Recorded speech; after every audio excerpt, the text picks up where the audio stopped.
என் அன்புறவுகளுக்கு என் இனிய வணக்கம். Welcome to Race Infotainment. இந்த கோவிட்-19 நம்மளை பாதுகாத்துக்கிறதுக்கு அடிக்கடி கைகளை கழுவுறதும், சோசியல் டிஸ்டன்ஸை ஃபாலோ பண்றதும், மாஸ்க் போடுறதும் ரொம்ப ரொம்ப அவசியம். என்னதான் இந்த முறையில் நம்ம முறைப்படி ஃபாலோ பண்ணாலும் நம்ம கவனிக்க தவிர வேறு சில வழிகள் மூலமா இந்த கோவிட்-19 நம்மகிட்ட வரதுக்கான வாய்ப்புகள் ரொம்ப அதிகமாகவே இருக்கு. வீரபாண்டிய கட்டப்பன் உங்கள் எல்லாருக்குமே நல்லாவே தெரியும். அவர் தூக்கிலிடப்பட்டதுக்கு முக்கியமான காரணம் அவர் கூடவே இருந்து அவரை காட்டி கொடுத்த எட்டப்பன்னு தான் சொல்லலாம். இது போல இந்த கொரோனா வைரஸ் கிட்ட நம்ம காட்டி கொடுக்கிற எட்டப்பனை நம்ம கூடயே வச்சு சுத்திட்டு இருக்கோம். கொஞ்சம் புரியாத மாதிரி இருக்கா? இந்த வீடியோ பாருங்க, உங்களுக்கு என்ன சொல்ல வரேன்னு தெரியும்.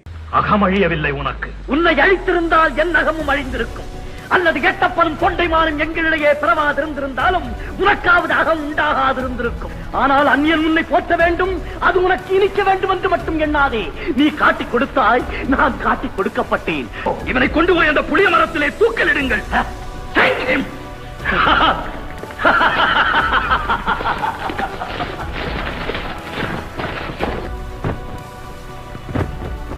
இந்த வீடியோ பாத்தீங்களா? மொபைல் போனை தான் நான் எட்டப்பன்னு சொல்ல வந்தேன்.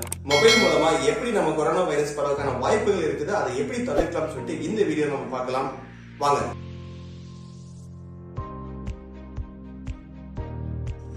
மொபைல் போன் நம்மளுடைய லைஃப்ல மிகவும் இன்றையானதோட மாறிடுச்சு. காலைல எந்திரிச்சில இருந்து நைட்டு தூங்குற வரைக்கும் நம்ம கூட இருக்கிற ஒரு பொருள் என்னன்னு கேட்டா அது மொபைல் போன் தான் நம்ம சொல்லலாம்.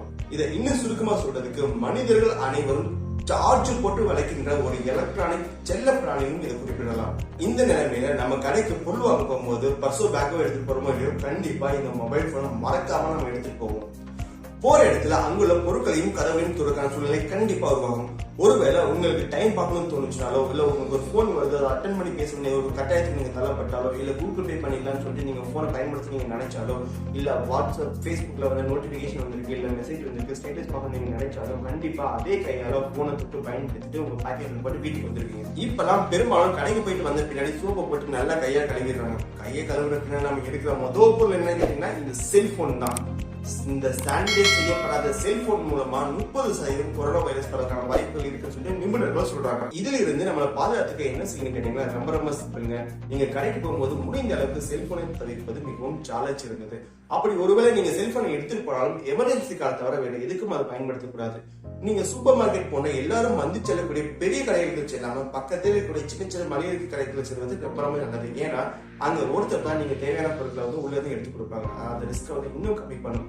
இன்னொரு முக்கியமான விஷயம் என்னன்னு கேட்டீங்கன்னா, நீங்க கடைக்கு போகும்போது என்ன வாங்கணும்னு சொல்லிட்டு முன்னாடியே முடிவு பண்ணிட்டு போயிருங்க. அது மட்டும் இல்லாம கையில தேவையான ஜுவல்லரியும் சேர்த்துட்டு போயிருங்க. இப்படி பண்றது மூலமா கடையில நம்ம இருக்கக்கூடிய நேரத்தை நம்ம குறைச்சிக்க முடியும். அப்படி பண்றது மூலமா ரிஸ்கையும் நம்ம சேர்த்து குறைச்சிக்க முடியும். ஒருவேளை நீங்க டெய்லி வேலைக்கு போறவங்களா இருந்தா வேலை செய்யற இடத்துல செல்போனை எக்ஸ்சேஞ்ச் பண்ணிக்கிறது முடிஞ்ச அளவுக்கு தவிர்த்துருங்க. அது மட்டும் இல்லாம மொபைல் போன் வைக்கிற பாக்கெட்ல மற்ற பொருட்களை வைக்கிறது முடிஞ்ச அளவுக்கு தவிர்த்துருங்க.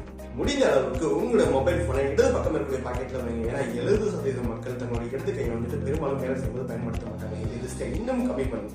இவ்வளவு ரிஸ்க் இருக்கிற இந்த செல்போனை அப்பப்ப வந்து சானிடைஸ் பண்றது ரொம்ப ரொம்ப அவசியம்.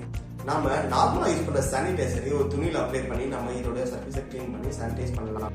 ஒருவேளை துணி இல்லைன்னா ரொம்ப சிம்பிளுங்க, கையிலே சிறிது சானிடைசர் எடுத்து இது சர்ஃபேஸ் வச்சு நம்ம வந்து சானிடைஸ் பண்ணலாம். அப்படி சானிடைஸ் பண்ணும்போது அதோட ஸ்பீக்கர் மட்டும் சார்ஜிங் பண்ணுறவங்களுக்கு அதிக அளவு சானிடைசர் உள்ள போகிறதுனால கொஞ்சம் பார்த்து பத்திரமா பண்ணணும். அவ்வளோதாங்க. ஸோ இனிமேல் மொபைல் ஃபோன் யூஸ் பண்ணும்போது கொஞ்சம் பார்த்து பத்திரமா பயன்படுத்தி நான் நம்புறேன். இந்த கொரோனா வைரஸ் பார்த்து யாரும் பயப்பட வேண்டிய அவசியம் கிடையாது. மனதைரியத்தோடும் முறையான பாதுகாப்பு முறைகளோடும் மனித குலம் இந்த கொரோனா வைரஸை வீழ்த்தும் நம்பிக்கை எனக்கு இருக்குது. இந்த நம்பிக்கையை மற்ற ஃப்ரெண்ட்ஸோட நீங்க ஷேர் பண்ணீங்க. ஏன்னா நம்பிக்கை என்பது நாணயம் மாதிரி, மற்றவங்களோட பகிரும் போது மட்டும் தான் அதோடைய பலன் மிகவும் தெரியும். ஸோ இந்த வீடியோ உங்களுக்கு பிடிச்சிருந்தா லைக் பண்ணுங்க, கமெண்ட் பண்ணுங்க, ஷேர் பண்ணுங்க. நன்றி, வணக்கம். Stay tuned with Race இன்ஃபோடென்ட்.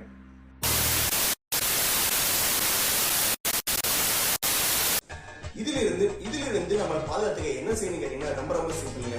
நீங்க கடைக்கு போகும்போது செல்போனை தவிர்ப்பது மிகவும்